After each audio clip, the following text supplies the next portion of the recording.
Coucou à toutes et à tous, alors ne faites pas attention à mes cheveux plus que dégueulasses. Aujourd'hui on va faire un petit crash test comme vous avez pu le voir dans le titre de la vidéo. Et je vais faire un crash test pour fabriquer de l'huile de coco maison. Parce que j'avais envie un peu de voir si c'est très contraignant à faire, je sais que c'est un peu long. Mais j'ai envie de voir la quantité d'huile que l'on récolte. Voilà, donc du coup on va commencer, je vais vous montrer un petit peu tout ça en vidéo. Alors, vous allez prendre une noix de coco, donc vous pouvez en prendre une fraîche comme ceci. Alors moi j'en ai pris 3 parce qu'il y avait une promo, et puis moi j'aime bien la noix de coco donc ça me dérange pas. Mais si jamais c'est comme moi la première fois que vous le faites, vaut mieux peut-être prendre une seule pour voir déjà si le tuto marche ou pas.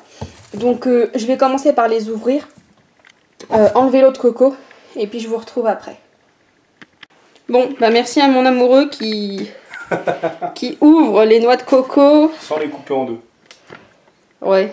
Enfin, moi je suis vraiment nulle à ça. Donc, regarde, on dirait un. Ah ouais, elle est belle celle-là. On dirait, tu sais, les noyaux des avocats. Ouais, t'as raison, grave. Celle-là elle est belle. On valide. Bon, après avoir épluché 3 noix de coco. Elle tout fout le main. Est-ce qu'elle est pourrie? Est-ce qu'elle a un goût de lessive ou elle a un goût de noix de coco normal? Ouais, elle a pas de goût. Donc c'est normal, voilà. Oui, parce que la noix de coco, ça n'a rien à voir avec les trucs dégueulasses que vous achetez en supermarché, hein, je tiens à vous le dire. Bon, allez. Alors, on va commencer par rincer l'eau de coco pour enlever les derniers résidus qu'il peut y avoir à l'intérieur et s'assurer qu'elles sont bien propres. Ensuite, on les met de côté donc dans un grand saladier, comme ceci.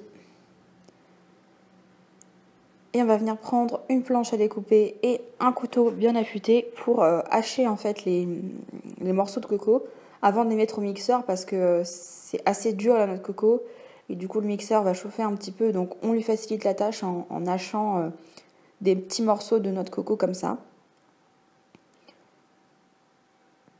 Donc je fais ça pour mes 3 noix de coco.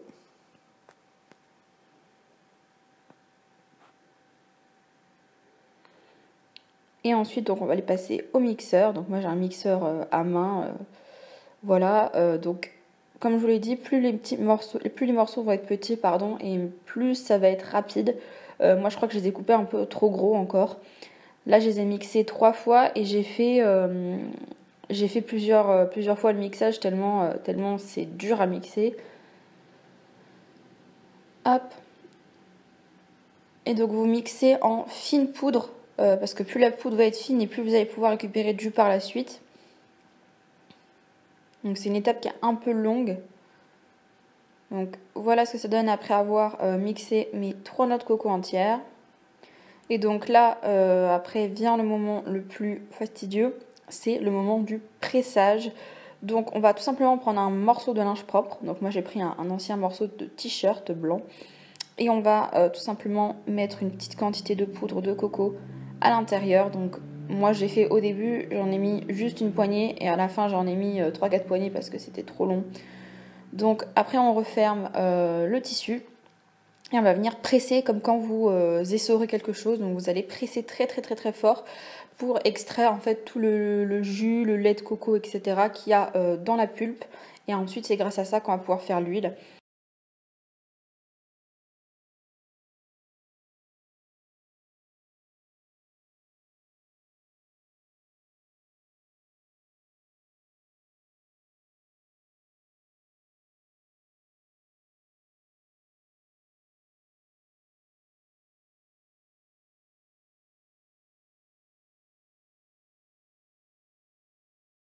Et voilà ce que j'ai eu avec 3 noix de coco, donc pas grand chose.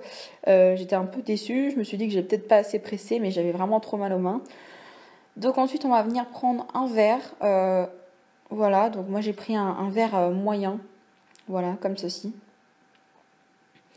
Et on va y verser notre jus à l'intérieur. Tout simplement, ensuite, on va le laisser poser 24 heures. Donc, c'est-à-dire que l'huile de coco, comme vous pouvez le savoir, c'est une huile de coco qui est solide. Donc, en fait, elle va passer par la phase de décantage. Donc, décantage, c'est tout simplement la séparation des deux liquides qui est à l'intérieur, puisque là, on a encore de l'eau. Donc, c'est comme si c'était une noix de coco fraîche, on avait encore de l'eau dedans. Donc, on va attendre 24 heures pour que l'huile de coco reste en haut. et l'eau de coco reste en bas. Donc je vous retrouve tout de suite. Alors je reviens vous faire le bilan, comme ça on voit un peu narration. Tout simplement parce qu'il y a eu un petit souci, ça a été un gros fail, gros fail. En fait, tout simplement, lorsque j'ai laissé décanter le mélange, je suis revenue le lendemain et c'était toujours mal décanté, c'était toujours plus ou moins liquide en fait. Donc je me suis dit, bon, bah je vais le laisser un jour de plus.